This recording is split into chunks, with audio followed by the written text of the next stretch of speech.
Hi, everybody. It's Laura here with Lawyering Outside the Lines. I am coming to you from my couch today because I'm not feeling the best that I can feel right now. So I'm taking a little bit easy and coming to you from the couch versus my dining room table, which is where I normally am. And I know that's super fancy. So anyway, today we're continuing our talking about Mental Health Awareness Month and thought that we would take the next couple of weeks to give you our personal stories about kind of what we've dealt with in the past and where we are now with our mental health journeys. It's something that it's becoming more and more acceptable to start talking about mental health and you know, physical, mental, all that kind of stuff, health with attorneys, and I'm grateful for that because it's the knowledge and awareness that it's okay to talk about is huge to me. And I'll tell you why. So, I have my personal story is probably a lot like your typical attorney in that I was a talkative young person who um, needed to excel at everything that I did. It was singing or, you know, studies and grades and things of that nature. It was just a need. I needed to be able to take care of myself. I needed to be in control. And that pretty much, that control and needing to excel, do my best, but go above and beyond my best. It kind of carried over through most of my adult life too. I mean, it's still there. I'm a recovering control freak, and still relapse quite a bit into certain words and certain things. But starting off at a young age with those kinds of uh,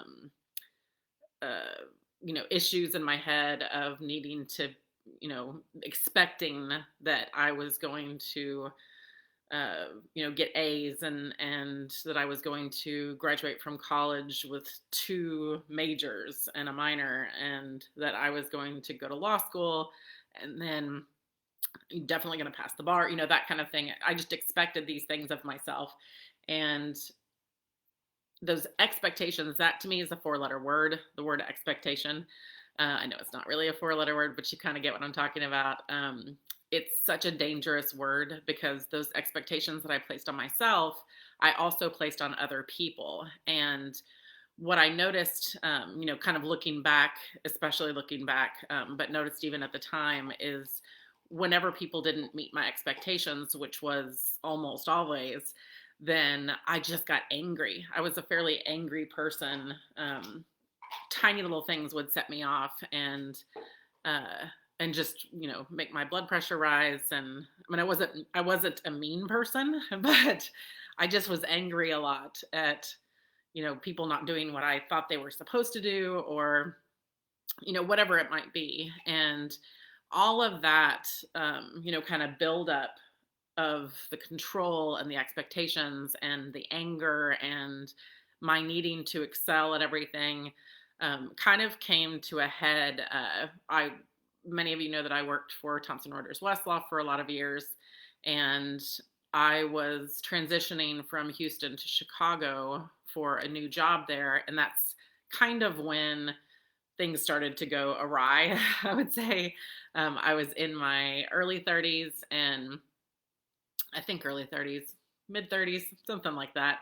And just, 10 years at this point of dealing with, working for a big corporation and all of the, things that you had to do with that, but also dealing with sales reps who either didn't want to work or, whatever it might be, dealing with customers who sometimes were jerks, and I just didn't have any control, and I felt that spinning kind of throughout, but it really came to a head when I was moving to Chicago.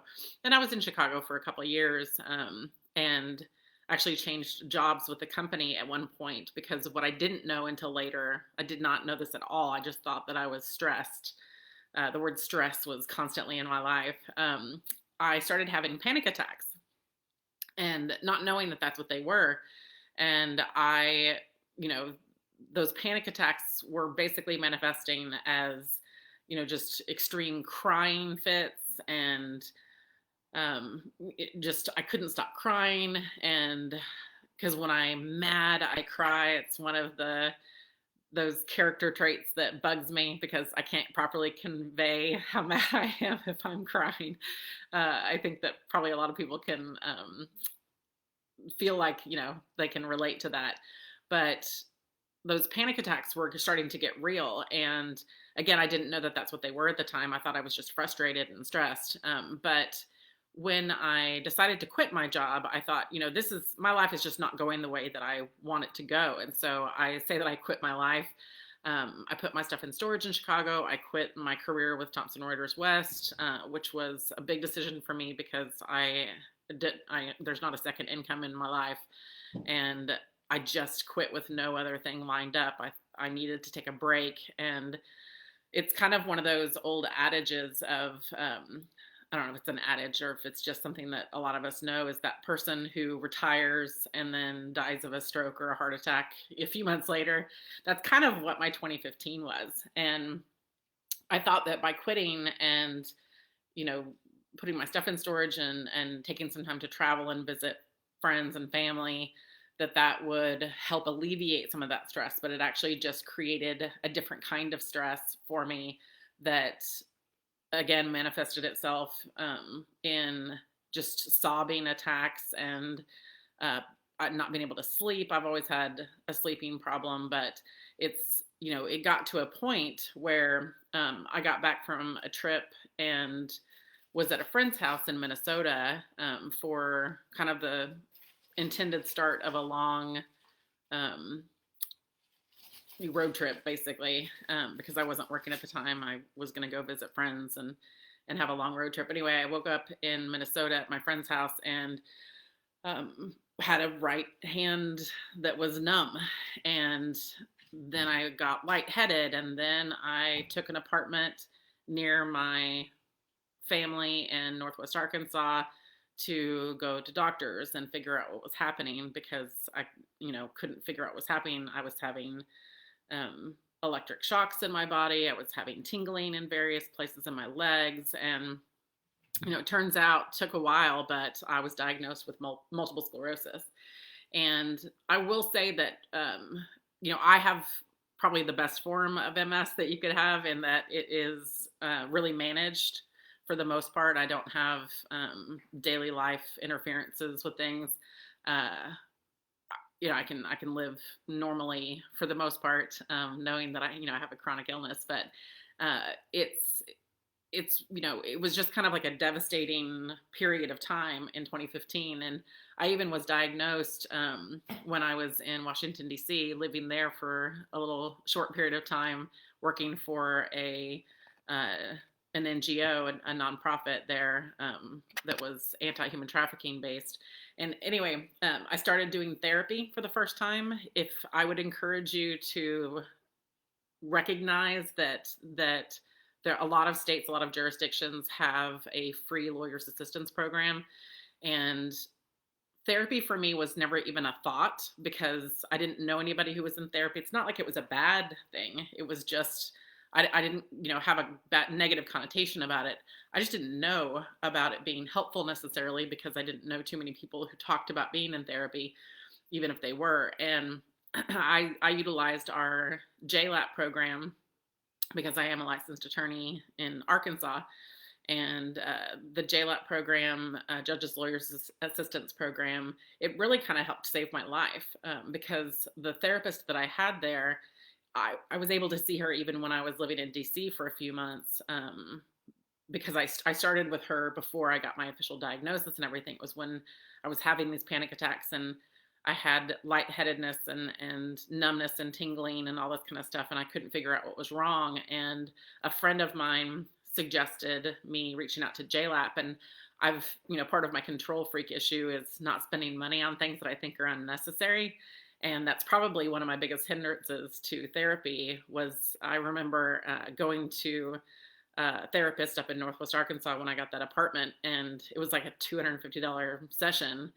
And I thought, well, I don't want to do this. I don't want to spend that kind of money every week, that kind of thing. So it was very helpful to have the JLAP in my life and really just kind of help figure out and connect things about why I am the way I am, what are my triggers, things like that. And I'm going to fast forward a little bit just because that was a lot of me talking about my past and kind of what led up to me recognizing that I had mental health issues.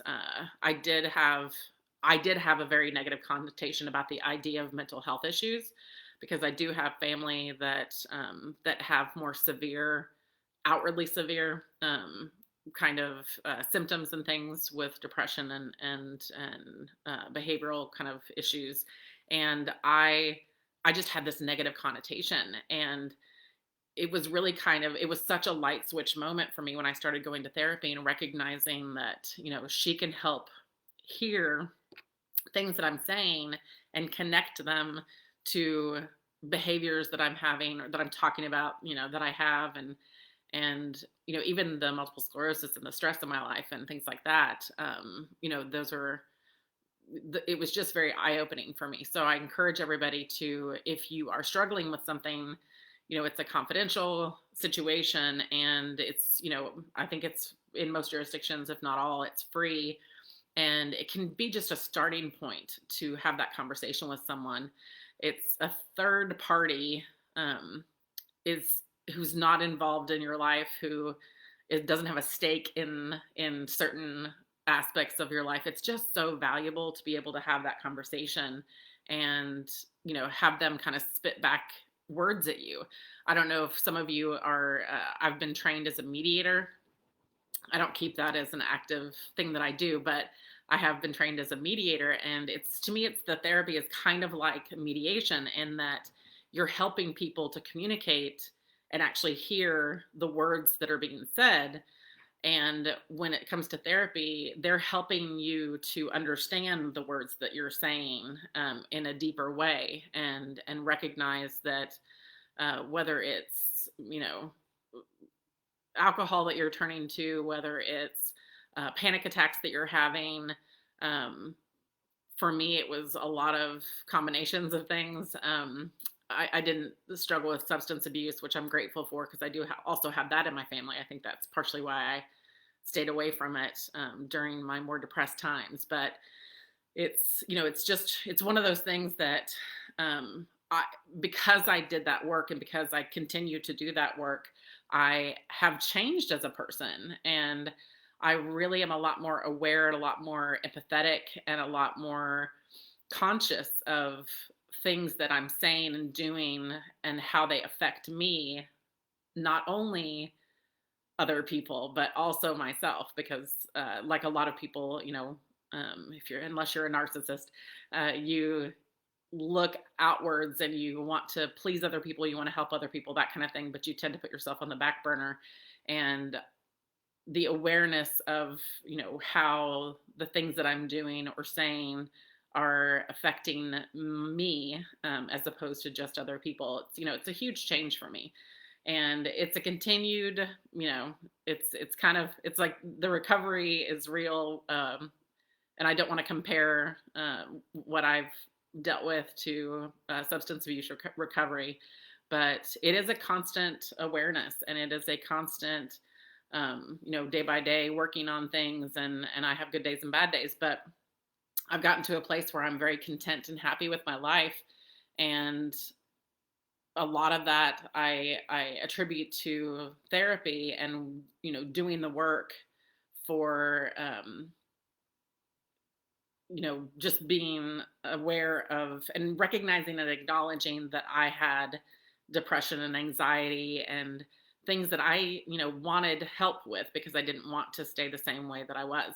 And, it's one of those things where, again, good days and bad days sometimes, but I love the fact that the stigma is going away a little bit. And I know that it's easy for me because I own my own business. I know it's easy for me to kind of talk about this publicly because I don't have like an employer who's going to use it against me in the future or something like that. But I do love the fact that the stigma is going away a little bit, and that bar associations and other, you know, other types of organizations are recognizing that it's an important thing to be aware of, and starting to have more talks and sessions on, well-being and awareness of your mental health, and how you're doing, checking in on yourself. So that's me just kind of telling a little bit about my story and where I have been, where I am, how I got where I am. And I hope that this, if nothing else, was helpful for you to realize that you can check to see if there's a lawyer's assistance program in your jurisdiction, and that you can, reach out to people, try to go to therapy, try to have a conversation with somebody. Again, I was that person who didn't want to spend the money. I didn't know that it would be helpful because I hadn't seen examples from people that it was going to be helpful. And it just really honestly changed my life, because I've stuck with it and I've done some work on it.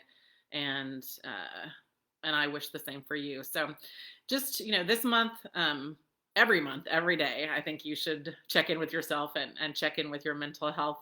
But at the same time, we're talking about it this month because it is a national kind of recognition of mental health awareness. And Brooke will be here next week to talk to you about her story. And I appreciate your time, and take care of yourselves. And Brooke will be here next Tuesday at 1 p.m. Eastern, 12 Central, 10 Pacific, 11 Mountain and 10 Pacific. I almost got through it completely, but thank you guys so much, and have a good rest of your week.